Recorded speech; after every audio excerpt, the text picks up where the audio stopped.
Hello बच्चों, तो हमारे हाथ में क्लास 10 का ज्योग्राफी और आज हम लोग पढ़ेंगे ज्योग्राफी का सेकंड चैप्टर जो कि है forest and wild life resources. और पिछले वीडियो में हम लोगों ने पहला चैप्टर डिस्कस कर लिया था जो कि था रिसोर्सेज एंड डेवलपमेंट। और अगर आपने वो वीडियो अभी तक नहीं देखी है तो लिंक मैंने डिस्क्रिप्शन में दे दिया है, चाहें और वो वीडियो देखें फिर इस वीडियो को देखना। चलिए शुरू करते हैं।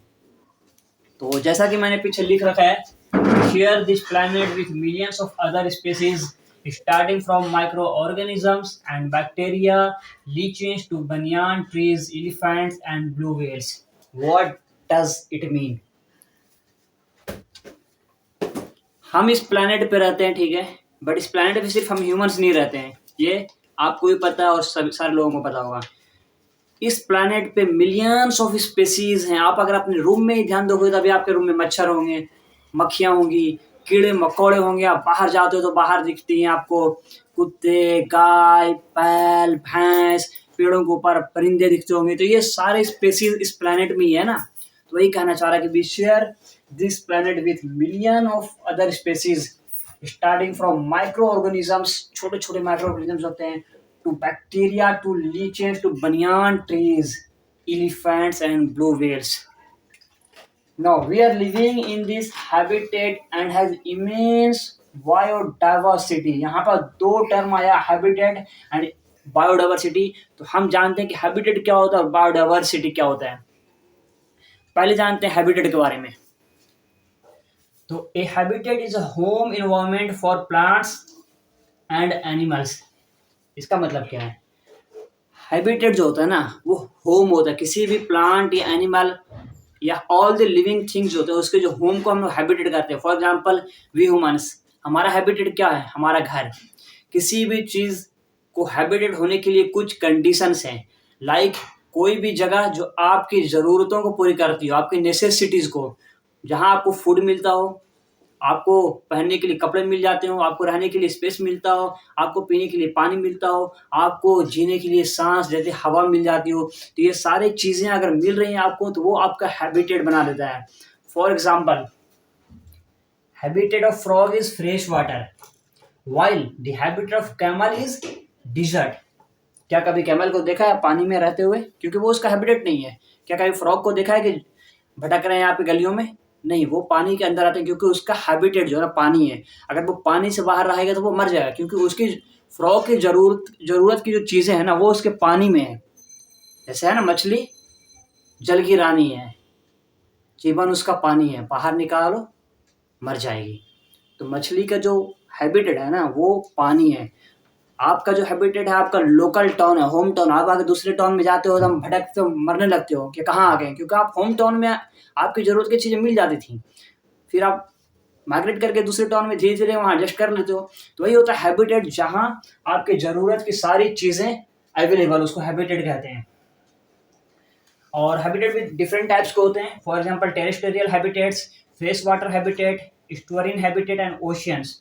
टेरेस्ट्रियल हैबिटेट उसको कहते हैं लाइक लैंड, फॉरेस्ट, डिजर्ट, ये है टेरेस्ट्रियल। फ्रेश वाटर में आपका था पॉन्ड्स, लेक्स, ये सब। Estuarine that is sea, ocean. तो ये भी टाइप्स हैं हैबिटेट के। अब जानते हैं बायोडाइवर्सिटी क्या होता है। जैसे कि इस टर्म से ही शायद आप लोगों को समझ में आ रहा हो, bio diversity. It is made of two words, bio plus diversity. Bio means life, diversity means variation. So the term biodiversity refers to the variety of life on the earth। इस अर्थ पे जो वेरिएशन है इन species उसको हम कहते हैं biodiversity. For example, आप एक जंगल में जाते हो, वहाँ आपको वैराइटीज ऑफ एनिमल्स मिल जाएंगे, वैराइटीज ऑफ बर्ड्स मिल जाएंगे, लायन, टाइगर, एलिफेंट, भेड़ियाँ, स्नेक्स। तो मतलब ये जो वेरिएशन आ रहा है ना इसी कहते हैं हम लोग बायोडाइवर्सिटी, जो यहाँ पर वेरिएशन है।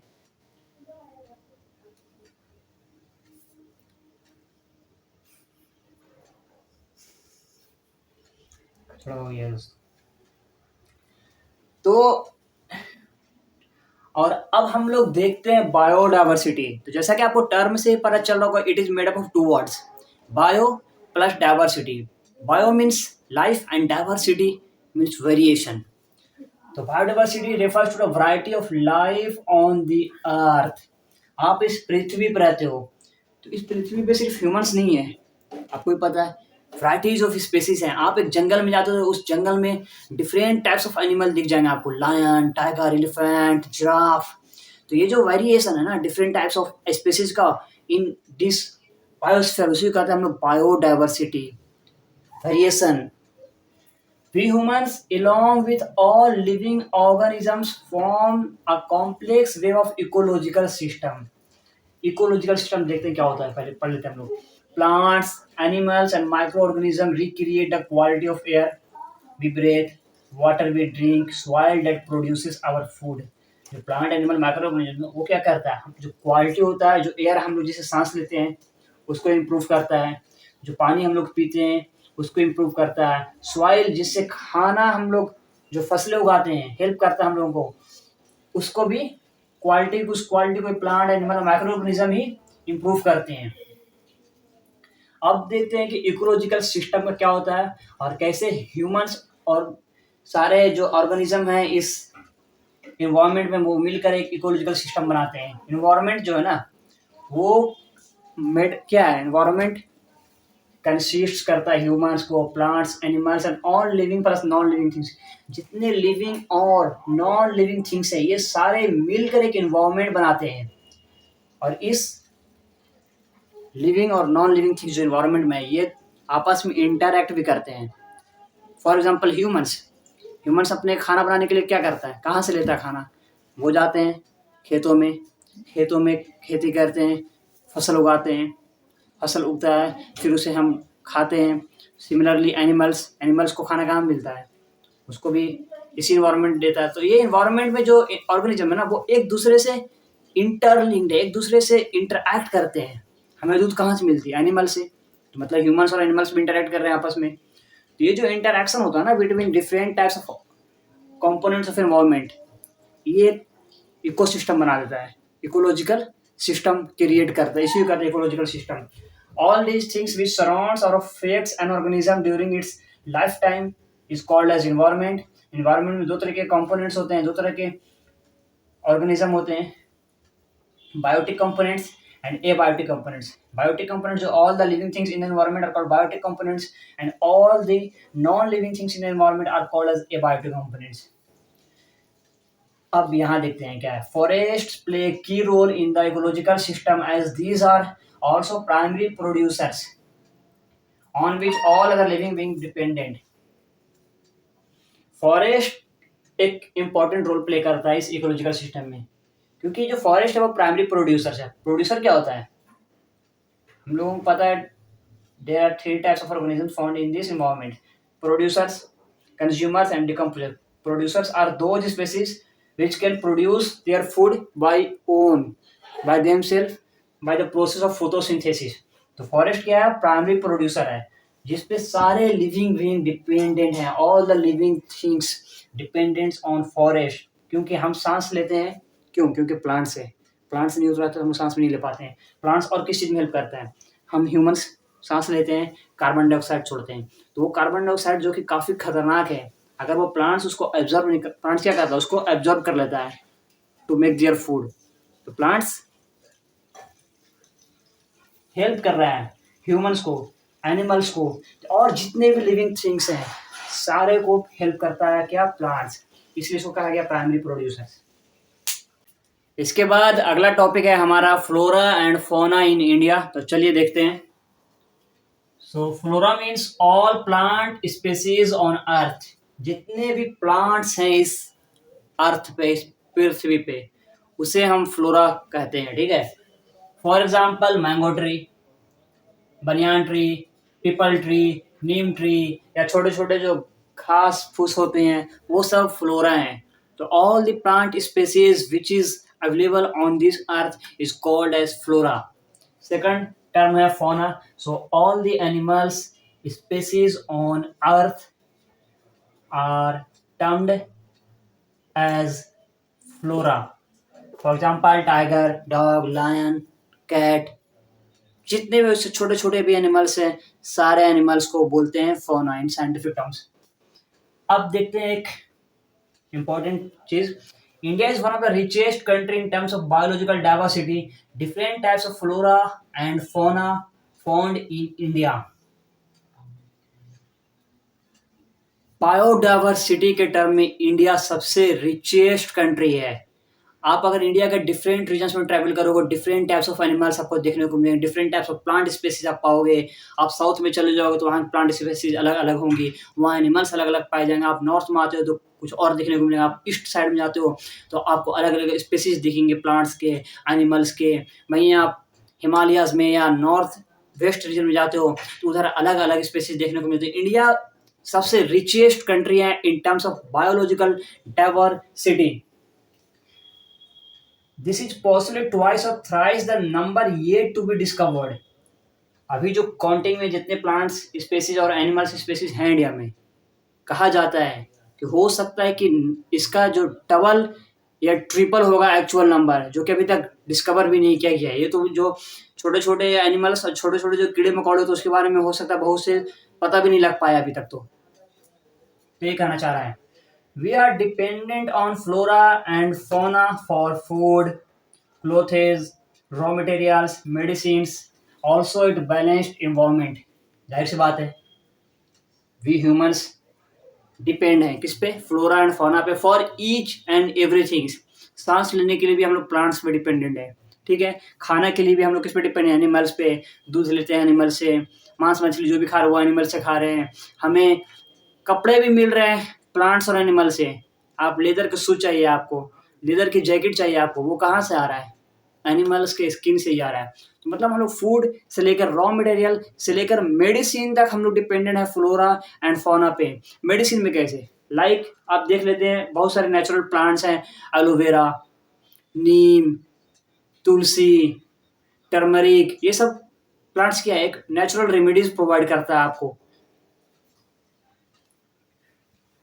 ऑल्सो इट बैलेंस इन्वायरमेंट, जाहिर सी बात है जो फ्लोरा एंड फौना ही है जो कि इस इन्वायरमेंट को बैलेंस किया हुआ है। But no humans are taking it for granted and destroying it. But जो हम ह्यूमंस है ना, इसको मजाक में ले लिए हैं और इसको अनजाने में या जाने में मतलब डिस्ट्रॉय कर रहे हैं किसी भी वे में। फॉर एग्जांपल हमें चाहिए कपड़े या रॉ मटेरियल्स फॉर एनीथिंग, या मेडिसिन बनाने के लिए हमें चाहिए प्लांट्स, उसके लिए हम जाकर फॉरेस्ट को काट दे रहे हैं, एनिमल्स को मार दे रहे हैं। तो इससे क्या होगा, हम क्या कर रहे हैं, इनडायरेक्टली हम अपनी जरूरत को पूरे करने के लिए इस फ्लोरा एंड फौना को डिस्ट्रॉय कर रहे हैं। और इससे क्या होगा, इम्बैलेंस होगा, इस इन्वायरमेंट में इम्बैलेंस क्रिएट होगा। क्योंकि नेचर को बनाया गया है एक परफेक्ट वे में, अगर आप उसको डिस्ट्रॉय करो तो वो आपको भी इफेक्ट करेगी in future. And if this continue में many species of trees and animals will become extinct, so there is a high need to conserve it। और अगर ह्यूमन ऐसा ही करता रहा तो बहुत से प्लांट्स और बहुत से एनिमल्स के स्पेसीज विलुप्त हो जाएंगे, एक्सटिंक्ट हो जाएंगे। और बहुत से प्लांट्स और एनिमल्स विलुप्त हो चुके हैं। और आप भी अपने आसपास देखते होगे तो बहुत से जो चिड़ियाँ दिखती थी वो अब कम हो गई दिखना। फॉर एग्जांपल गौरैया पहले कितना दिखते थे, अब वो दिखाई नहीं देती हैं। सिमिलरली कौवा, मैना भी कम हो गया, दिखते हैं बट पहले के मुकाबले में अब कम दिख रही हैं। तो मतलब एक वक्त आएगा जब कि ह्यूमंस के इन एक्शंस की वजह से जो बहुत सारे प्लांट्स और एनिमल्स के जो स्पेसीज है ना वो एक्सटिंक्ट हो जाएंगी। तो हमें चाहिए कि इसको कंजर्व करें। और ऐसा एस्टिमेट है कि 10% flora and 20% mammals are on the threatened list in India, categorized as critical, that is on the verge of extinction, like cheetah, pink-headed duck, mountain quail, plants like mahua। तो इन सब को categorise किया गया है as critical, like on the verge of extinction, मतलब विलुप्त होने के कगार पे ये cheetah, mahua tree, pink headed duck. And nobody knows how many have already been lost। कोई नहीं जानता है, ये तो जितना हमें पता चला सिर्फ उनके बारे में डाटा अवेलेबल है। बहुत से ऐसे स्पेसीज हैं जो छोटे मोटे स्पेसीज होंगे जिसके बारे में किसी को पता ही नहीं लग पाया कि वो कब आई और कब विलुप्त हो गई। Nobody knows how many have already been lost. अब हम लोग देखते हैं एक इम्पॉर्टेंट टर्म है आपके एनसीईआरटी में, वनाइसिंग फॉरेस्ट। तो वनाइजिंग फॉरेस्ट क्या है वो पढ़ते हैं अभी। सो अब देखते हैं वनाइजिंग फॉरेस्ट क्या है। 79.42 million hectare of Indian land mass covered by forest and tree। ठीक है, जो इंडियन लैंड मास का जो टोटल लैंड मास कितना है 3.28 मिलियन स्क्वायर किलोमीटर। ठीक है, तो इसका 79.48 मिलियन हेक्टेयर जो है ना वो कवर्ड है bye forest and trees, that is 24.16% of total area. Total geographical area का लगभग 24% है वो। ठीक है, और इस 24% में 12.2% डेंस फॉरेस्ट है, 9.14% ओपन फॉरेस्ट है और 0.14% जो है ना वो है mangrove. According to state of forest report जो कि आई थी 2015 में, ठीक है, dense forest cover has increased by 3775 square kilometre since 2013। But ये इंक्रीमेंट क्यों आई? तो ये इंक्रीमेंट आया था because of some preventive measures, because of some conservative measures taken by different agencies, which is like afforestation, plantations, stopping others to cut trees।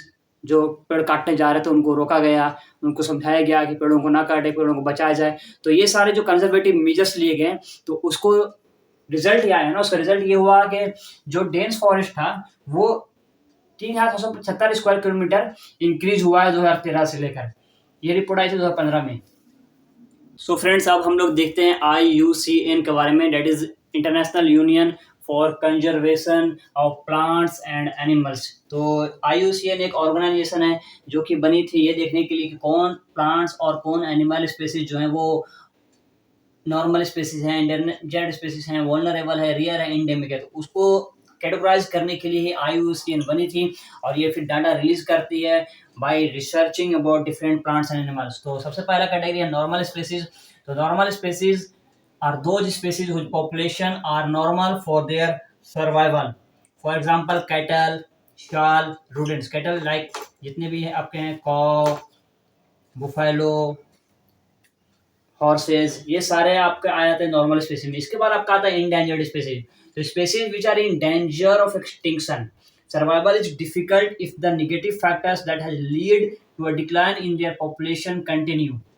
इसके example हैं crocodile and Indian rhino. तो endangered species वो है ना जो कि विलुप्त होने के कगार पे हैं और जो फैक्टर्स इसको विलुप्त बना रही है अगर वो होता रहा कंटिन्यू तो एक वक्त आएगा जब ये इंडेंजर्ड स्पेसीज से पहुंच जाएंगे एक्सटिंक्ट स्पेसीज में और विलुप्त हो जाएंगे। देन आपका वल्नरेबल स्पेसीज। तो species whose population has declined to levels from where it is likely to move into the endangered category in future. तो वैसे स्पेसीज जिनका पॉपुलेशन उस लेवल पे पहुंच चुका है डिक्लाइन होकर, जहां से उसको इन फ्यूचर हो सकता है कि रखा जाएगा, इंडेंजर्ड कैटेगरी में डाल दिया जाएगा। इसके एग्जांपल है आपके ब्लू सीप, Asiatic elephant and Gangetic dolphin. तो इनका पॉपुलेशन एकदम कम होता जा रहा है और अगर जो फैक्टर्स इसको इन्फ्लुएंस करे, जो इसके पॉपुलेशन को कम करे, वो कंटिन्यू रहा तो एक वक्त आएगा जब इसको इंडेंजर्ड की कैटेगरी में डाल दिया जाएगा। इसके बाद आता है आपके रियर स्पेसीज। तो species with small population may move into the endangered और वल्नरेबल इन फ्यूचर। ठीक है, तो इसके एग्जांपल है आपके Himalayan bear, wild Asiatic buffalo, desert fox and hornbill. Now इसके बाद आपका आते हैं एंडेमिक एंड एक्सटिंक्ट स्पेसीज। तो पहले देखते हैं एंडेमिक स्पेसीज क्या होते हैं। तो endemic species only found in some particular areas और पार्टिकुलर जियोग्राफिकल स्पेस। ठीक है, इसके एग्जांपल है आपके अंडमान टेल। तो अंडमान टेल जो सिर्फ अंडमान में ही पाया जाता है। तो एंडेमिक वही है जो किसी पार्टिकुलर स्पेस प्लेस पे पाए जाते होंगे। निकोबार पिजन जो कि निकोबार में पाए जाते हैं। तो एंडेमिक आई थिंक आप लोगों को समझ में आ गया होगा। इसके बाद आपका एक्सटिंक्ट है। एक्सटिंक्ट क्या है ना, species which are not present now. ऐसे स्पेसीज जो कि अब उस एरिया में प्रेजेंट नहीं है, जो कि पहले उस एरिया में पाए जाते थे बट कुछ फैक्टर्स उसको अफेक्ट किया जिसके वजह से वो स्पेसीज उस एरिया से गायब हो गए, विलुप्त हो गए। इसके एग्जांपल है आपके एशियाटिक चीता। एशियाटिक चीता जो कि इंडिया से, जिसको 1952 में ये कहा दिया गया कि वो एक्सटिंक्ट हो चुकी है। इंडिया में अब एशियाटिक चीता नहीं है। तो एशियाटिक चीता जो कि मतलब एशिया में ही पाया जाता था, बट इसको एक्सटिंक्ट की कैटेगरी में डाल दिया गया था 1952 में, क्योंकि ये विलुप्त हो गई थी इस पार्टिकुलर रीजन से। तो एक्सटिंक्ट वही होता है species which are not present in those area where they usually used to be found in past. तो ये है आपका एक्सटिंक्ट स्पीशीज, और ये था IUCN के बारे में। अब हम लोग आगे के टॉपिक देखते हैं क्या है। तो हम लोगों ने देखा कि कैसे फ्लोरा एंड फौना इस दुनिया से विलुप्त होते जा रहे हैं, कुछ रीजन में जो वहाँ पाए जाते थे वहां से गायब हो गए हैं। तो अब हम देखेंगे इसके पीछे के रीजन कि आखिर ऐसा हो क्यों रहा है। तो चलिए देखते हैं हम लोग। फॉर एग्जाम्पल आप देखें पहले यहाँ wood, rubber, medicine, dyes, food, fuel etcetera, ये सारी चीजें हमें कहाँ से मिल रही हैं? ये सारी चीजें हमें मिल रही हैं कहाँ से? From forest and wild life. लकड़ी कहाँ से मिल रहा है आपको? फॉरेस्ट से ही काट रहे हैं पेड़ों को, लकड़ी मिल जा रहा है। रबर कहाँ से मिल रहा है? वो प्लांट से ही मिल रहा है आपको। मेडिसिन भी प्लांट से मिल रहे हैं। और इसके लिए हम क्या कर रहे हैं? पेड़ों को काट रहे हैं, जानवरों को मार रहे हैं, शिकार कर रहे हैं। बट इससे क्या हो रहा है? इससे वो जो प्लांट्स और एनिमल्स इस दुनिया से एक्सटिंक्ट होते जा रहे हैं, गायब होते जा रहे हैं, उसके नंबर कम होता जा रहा है। तो इसके पीछे का जो मेन फैक्टर है वो कौन है? वो आप ह्यूमंस है। वो हम ह्यूमंस हैं जो सबसे बड़ा फैक्टर्स हैं behind the depletion of this flora and fauna. अब देखते हैं विथ रिगार्ड टू इंडिया, ठीक है। But greatest damage was during colonial period, expansion of railways, agriculture, mining activities etc. colonial period जो कि जो ब्रिटिश एरा था इंडिया में, उस दौर में क्या हुआ? रेलवेज आए, इंडस्ट्रीज सेटअप हुए इंडिया में, माइनिंग हो रही थी। लोग क्या कर रहे थे? रिसोर्स को एक्सप्लॉइट कर रहे थे और उसको एक्सपोर्ट कर रहे थे, इंपोर्ट कर रहे थे। तो इसके लिए वो क्या करते थे?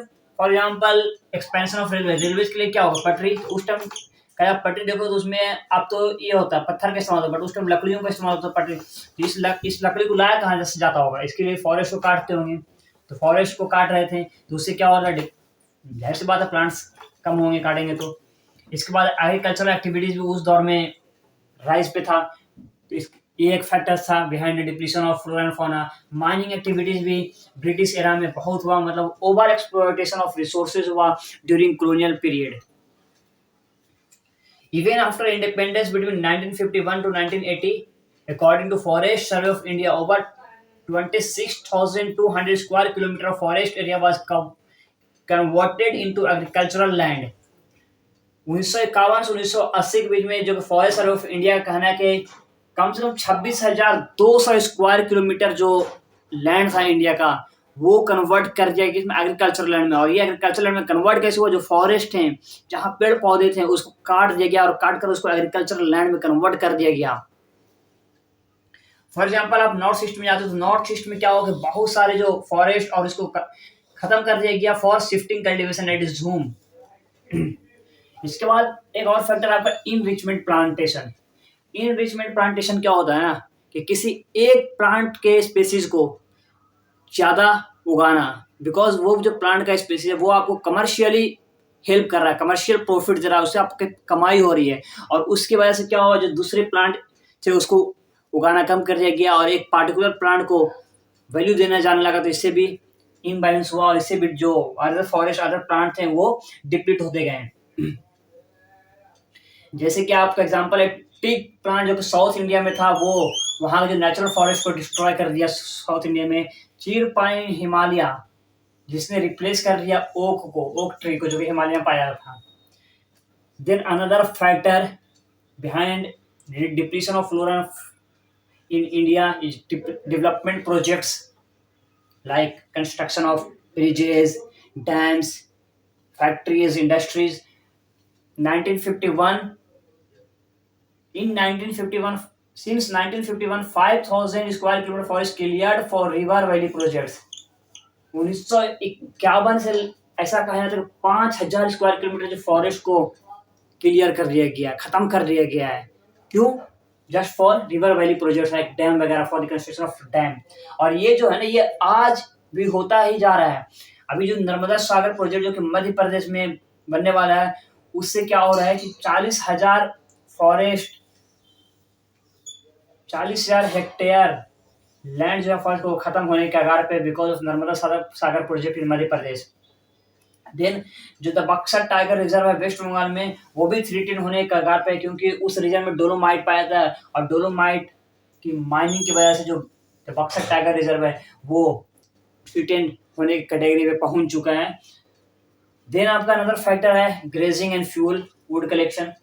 ग्रेजिंग और जो लकड़ियों को खाना बनाने के लिए जो फ्यूल के तौर पे यूज किया जाता है, तो वो भी बड़ा फैक्टर है behind the depletion of flora in India. इसके बाद आपको एक चीज और लिखी हुई एनसीईआरटी बुक में हिमालयन यू के बारे में। तो हिमालयन यू एक ट्री है स्पेसिफिक जो कि पाया जाता है हिमालयन रीजन में, mostly in Himachal Pradesh and Arunachal Pradesh, और इस ट्री का यूज होता है टू ट्रीट कैंसर। कैंसर को ट्रीट करने के लिए एक मेडिसिन बनाया था with the help of Himalayan you. और ऐसा कहा जाता है कि हिमालयन यू से जो मेडिसिन बनता है the biggest selling anti cancer drug in the world. और इस वजह से जो इस ट्री का जो है ना ओवर एक्सप्लॉइटेशन होने लगा, और अब ये ट्री भी थ्रेटेंड होने के कगार पे पहुंच गई है। और ऐसा कहा गया है कि पिछले 10 साल में कम से कम हजारों हिमालयन यू खत्म हो गए, सूख गए, मर चुके हैं। तो ये हमने पढ़ा कि causes of depletion of flora and fauna, कि आखिर फ्लोरा एंड फौना जो खत्म हो रहे हैं उसके पीछे का रीज़न क्या था। तो ओवरऑल हमें पता चला कि जो रीज़न है वो हम ह्यूमन्स ही, हम अपने ज़रूरतों के लिए प्लांट्स को अपने मनचाहे तरीके से यूज़ कर रहे हैं, और इससे जो प्लांट्स हैं वो ख़त्म हो रहे हैं। अब हम लोग देखेंगे वो फैक्टर्स जो कि अफेक्ट किया इंडिया के बायोडाइवर्सिटी को। तो दो फैक्टर्स हैं वो, सबसे पहले तो आपका हैबिटेट डिस्ट्रक्शन है, उसके बाद आपका hunting is another factor which cause decline in India's biodiversity, and then poaching, forest fires, overpopulation. So these are some of the factors which are directly affecting the India's biodiversity. But overpopulation तो एक cause है decline in biodiversity, but ऐसा भी है ना कि आप देखते हो अगर अमेरिका का हो तो average American consume 40 times more resources than average Somalian. Somalia की पॉपुलेशन अमेरिका से ज्यादा है, बट एक एवरेज अमेरिकन वो ज्यादा रिसोर्स कंज्यूम कर रहा है देन ए सोमालियन, क्योंकि भाई अमेरिका एक डेवलप कंट्री है, ठीक है। तो वहाँ कार्स ज़्यादा हैं, कार ज़्यादा है तो वहाँ पेट्रोल फ्यूल ज़्यादा यूज़ हो रहा है, तो ज़्यादा रिसोर्स यूज़ कर रहे हैं। वहाँ लाइट्स हैं, वो पूरी तरीके से डेवलप है। तो मतलब यही कहना चाह रहा है ना कि जो एक एवरेज अमेरिकन है वो 40 टाइम्स मोर रिसोर्स कंज्यूम कर रहा है देन एवरेज सोमालियन। अगर आप अपने इंडिया को देखते हो तो richest 5% of Indian causes more ecological damage than poorest 25%।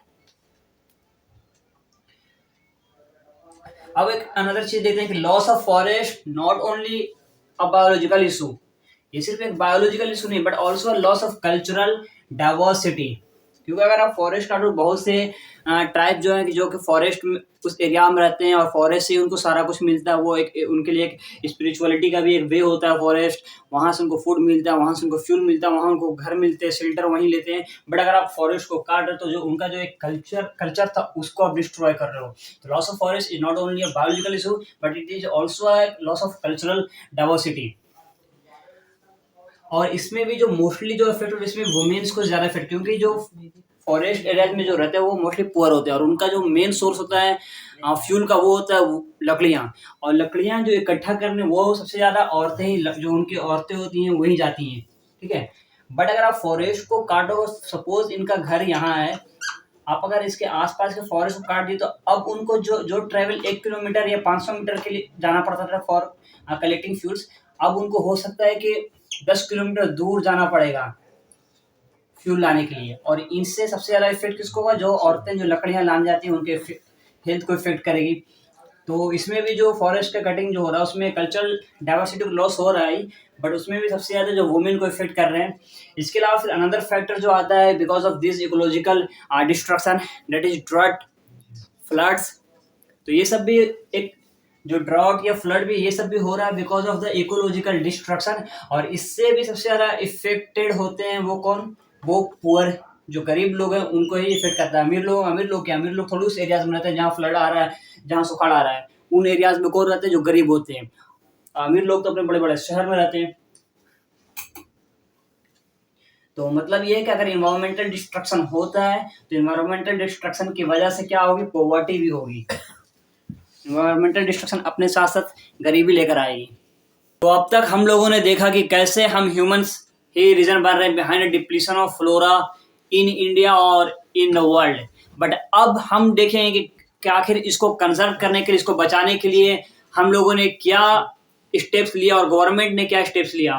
तो देखो हुआ क्या कि इंडिया में 1960 और 70 में जो इन्वायरमेंटलिस्ट हैं इंडिया के, उन्होंने डिमांड किया गवर्नमेंट से कि वो एक national wild life protection programme लाए या कुछ ऐसा एक्ट लाए जिससे इनको सेव किया जाए, इनको बचाया जाए।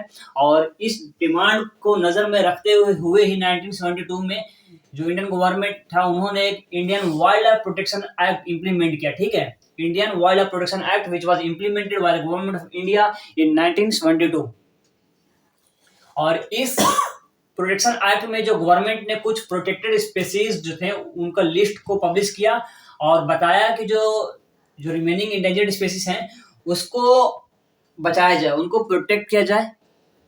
और उसको प्रोटेक्ट कैसे किया जाएगा, तो उसमें कुछ बताया कि उन्होंने क्या किया। इस प्रोटेक्शन एक्ट में हंटिंग को बैन कर दिया गया, ट्रेड जो होता था उसको रिस्ट्रिक्ट कर दिया गया, और फिर जो वाइल्ड लाइफ जो थे उनको एक लीगल प्रोटेक्शन दिया गया, उनके हैबिटेट्स को।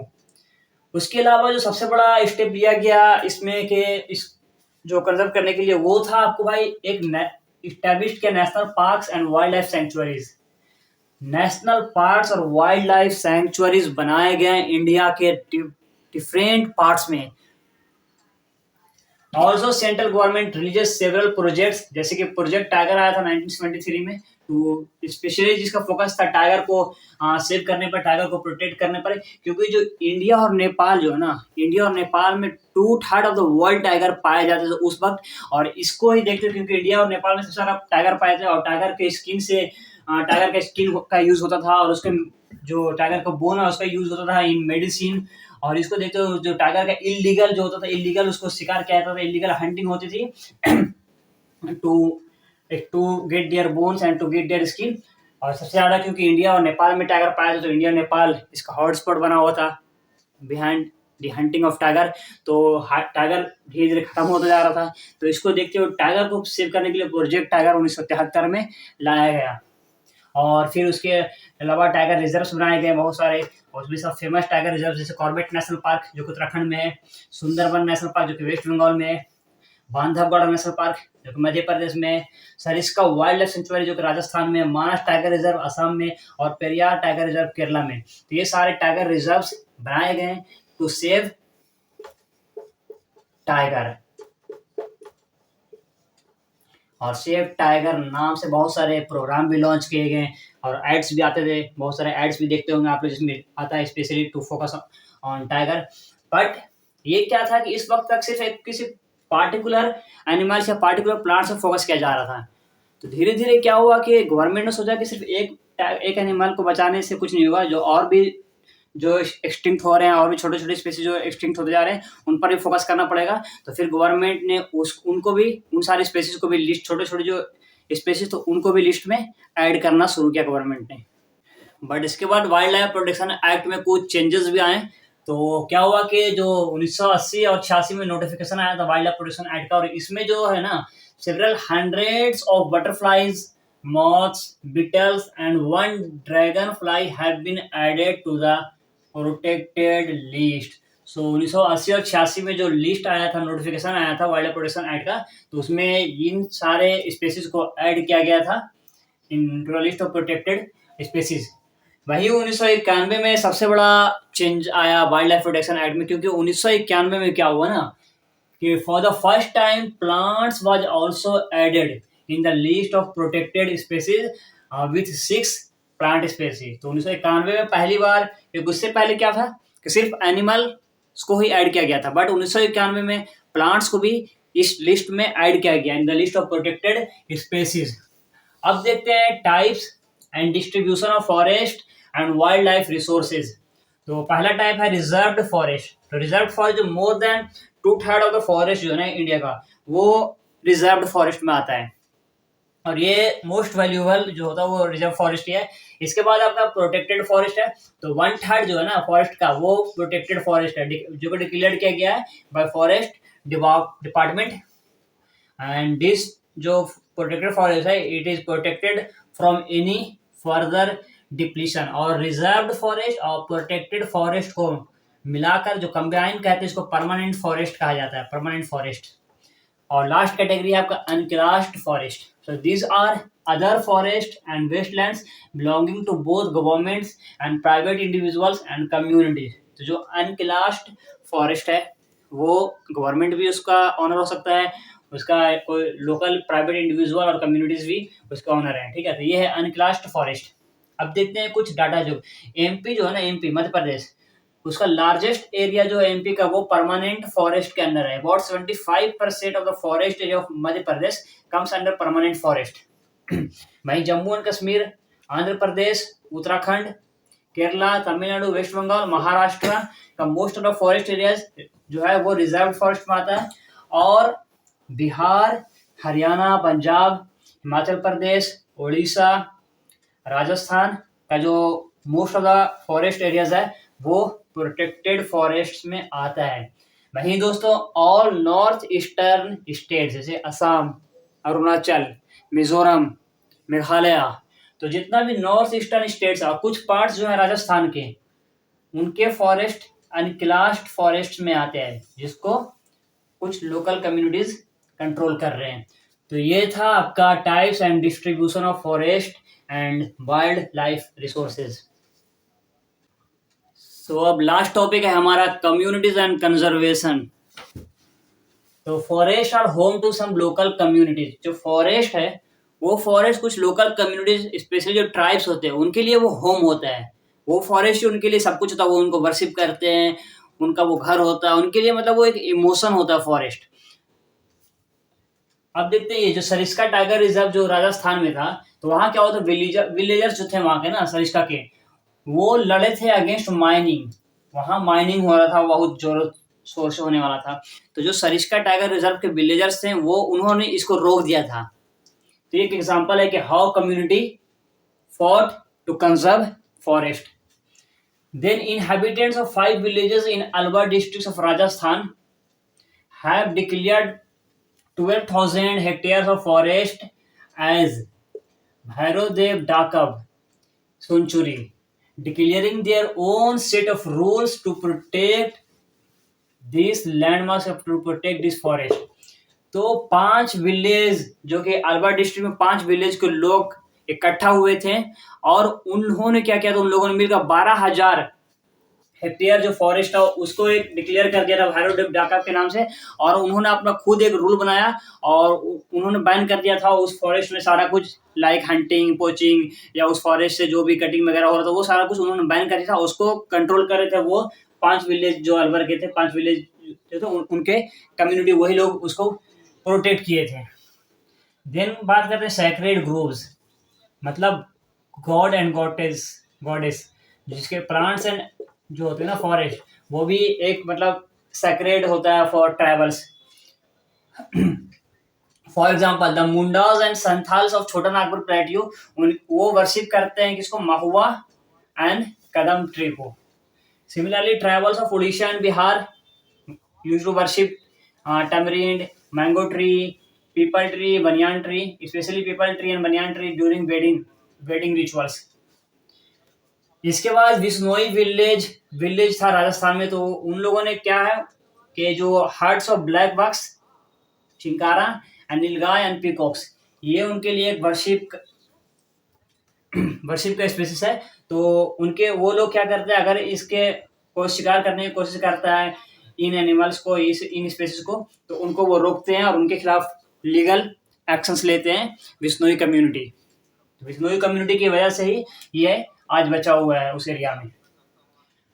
अब बात करते हैं कि ये जो प्रोटेक्शन और कंजर्वेशन में हो रहा था, इसके लिए कुछ मूवमेंट भी हुए और द वेरी फेमस मूवमेंट है चिपको मूवमेंट, जो कि हिमालयाज में हुआ था।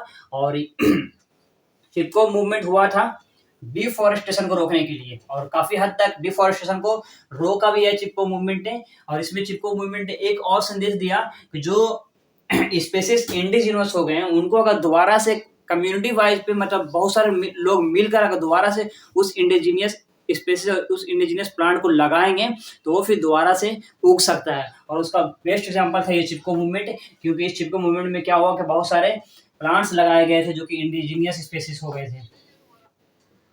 इसके अलावा बीज बीज बचाओ आंदोलन टहरी में और नवधान्य ये हुआ था जो मतलब फर्टिलाइजर्स का यूज हो रहा था फसल को उगाने के लिए। तो बीज बचाओ आंदोलन और नवधान्य एक बहुत ही बेहतरीन एग्जाम्पल था, क्योंकि इस आंदोलन में क्या हुआ था कि नेचुरल केमिकल्स को यूज करके, नेचुरल थिंग्स को यूज करके क्रॉप्स को उगाया गया और ये काफी सक्सेसफुल हुआ था। Crop production without the use of synthetic chemicals. और ये कहा कि जो फर्टिलाइजर्स और केमिकल्स का यूज करके जो क्रॉप को उगा रहे हैं, we can do it naturally, मतलब नेचुरली भी उसको उगाना पॉसिबल है। ये मैसेज दिया था बीज बचाओ आंदोलन और ये नवधानिया ने। और फिर 1988 में आया था ज्वाइंट फॉरेस्ट मैनेजमेंट, तो जेएफएम। तो जेएफएम क्या था, इसमें जो कि लोकल कम्युनिटीज को भी इन्वॉल्व किया गया in the management and restoration of degraded forest. जो मतलब खराबी हो रही थी फॉरेस्ट में और जो डिस्ट्रक्शन हो रहा था फॉरेस्ट का, डिफॉरेस्टेशन और जो डैमेज हो रहे थे फॉरेस्ट को, उसमें फिर लोकल लोग जो थे वहाँ का उनको भी ऐड किया गया और उनसे सलाह मशवरा लिया गया और उनको कहा गया कि आप भी हेल्प करें, क्योंकि जो लोकल कम्युनिटीज ज़्यादा बेहतर तरीके से हेल्प करें, जो वो उस जगह में रह रहे हैं उनको पता है कि कैसे बचाना है उनके लिए, क्योंकि एक उनका पर्सनल प्रॉपर्टी हो गया, उसमें उनका लॉस है तो वो अपना लॉस चाहेंगे नहीं। इसलिए लोकल कम्युनिटीज़ को अपने साथ में लिया गया और उनको कहा गया कि आप भी आएँ और आप भी इसमें हेल्प करें to restore and in management of this degraded forest. तो लेसन यही मिलकर हम आया कि local community should also involve in management and conservation, only then it is possible to conserve this flora and fauna. तो इसके साथ ही हमारा ज्योग्राफी का चैप्टर 2 खत्म हो गया, that is forest and wild life resources. अब मिलेंगे हम लोग ज्योग्राफी के तीसरे चैप्टर में, तब तक के लिए पढ़ते रहें, मिलते हैं अगले क्लास में।